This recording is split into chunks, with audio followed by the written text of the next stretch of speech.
దాదాపుగా 100కు పైగా స్థానాల్లో టీవీకే పార్టీ విజయం దిశగా అడుగులు వేస్తుంది. ఇక వెస్ట్ బెంగాల్ చూద్దాం. వెస్ట్ బెంగాల్లో కూడా మార్పు చాలా స్పష్టంగా కనిపిస్తుంది. ఎప్పటి నుంచో బీజేపీ ఖచ్చితంగా వెస్ట్ బెంగాల్లో అడుగు పెట్టాలని చెప్పేసి కూడా భావించింది. అది ఇప్పుడు సాధ్యమైనట్టుగా కూడా అర్థమవుతుంది.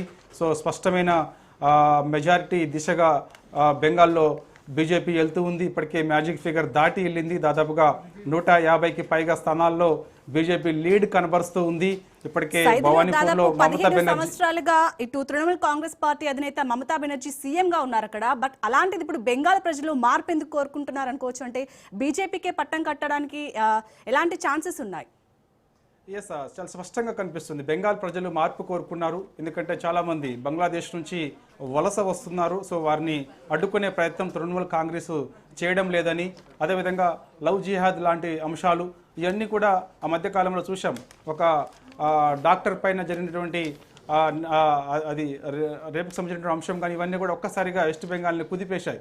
ఈ అంశాలన్నీ కూడా ఒక్కసారిగా బెంగాల్ ప్రజలు మార్పు కోరుకున్నారు కాబట్టి అందుకు బీజేపీకి పట్టం కడుతున్నారు. బీజేపీ చాలా స్పష్టమైనటువంటి మెజార్టీ దిశగా అడుగులు వేస్తుంది. కాబట్టి ఇప్పటికే భవానీపూర్లో అదేవిధంగా నందిగ్రామ్లో ఈ 2 నియోజకవర్గాల్లో కూడా బీజేపీ ముఖ్యమంత్రి అభ్యర్థిగా ఉన్నటువంటి, అంటే ఇంకా అధికారికంగా ఫైనల్ కానప్పటికీ కూడా ఈ 2 నియోజకవర్గాల్లో సువేంద్ర అధికారి పోటీ చేస్తున్నారు. 2 నియోజకవర్గాలు కూడా స్పష్టమైనటువంటి మెజార్టీతో ముందుకెళ్తున్నారు. నందిగ్రామ్లో ఆయన స్పష్టమైన మెజార్టీ దిశగా గెలవబోతున్నారు. అదేవిధంగా భవానీపూర్లోనే తృణమూల్ కాంగ్రెస్ కంచుకోటగా ఉంటుంది.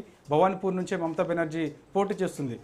ఈ యొక్క కౌంటింగ్ ప్రారంభమైన నుంచి చూస్తే ఒకసారి ముందంజలో మమతా బెనర్జీ ఉంటుంది. ముఖ్యమంత్రి అభ్యర్థి 15 ఏళ్ల పాటు రాష్ట్రంలో ముఖ్యమంత్రిగా ఉన్నారు. మరొకసారి వెనకంజలోకి వస్తుంది. ఇట్లా కొంత ఉత్కంఠంగా ఫలితాలు అక్కడ చాలా స్పష్టంగా కనిపిస్తున్నాయి. కాబట్టి ఖచ్చితంగా వెస్ట్ బెంగాల్లో మాత్రం బీజేపీ చాలా స్పష్టమైనటువంటి మెజార్టీ దిశగా అడుగులు వేస్తుంది. ఖచ్చితంగా వెస్ట్ బెంగాల్ ఈసారి బీజేపీ కైవసం చేసుకునే అవకాశం అయితే కనిపిస్తుంది. ఇక పుదుచ్చేరికి వెళ్దాం. పుదుచ్చేరిలో కూడా అక్కడ ఉన్నటువంటి సిట్టింగ్ ఎన్డీఏ మరోసారి గెలవబోతుంది. ఇప్పటికే ముఖ్యమంత్రి అభ్యర్థి రంగస్వామి విజయం సాధించారు.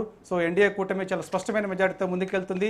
పుదుచ్చేరి, అదేవిధంగా అస్సాం, వెస్ట్ బెంగాల్లో బీజేపీ హవా కొనసాగుతుంది. ఈ 3 రాష్ట్రాల్లో బీజేపీ హవా కొనసాగుతుంది. బీజేపీ స్పష్టమైన మెజార్టీ దిశగా అడుగులు వేస్తుంది. 3 రాష్ట్రాల్లో 5 రాష్ట్రాల్లో సంబంధించినటువంటి ఎన్నికల ఫలితాలు ఒకసారి చూసుకుంటే మాత్రం వెస్ట్ బెంగాల్, అదేవిధంగా అస్సాం, ఈ పుదుచ్చేరిలో బీజేపీ కొనసాగుతుంది. అదేవిధంగా కేరళ ఒకసారి చూద్దాం. కేరళ చూస్తే కేరళలో కూడా ఎల్డీఎఫ్ అధికారంలో ఉన్నప్పటికీ మార్పు కోరుకున్నారు.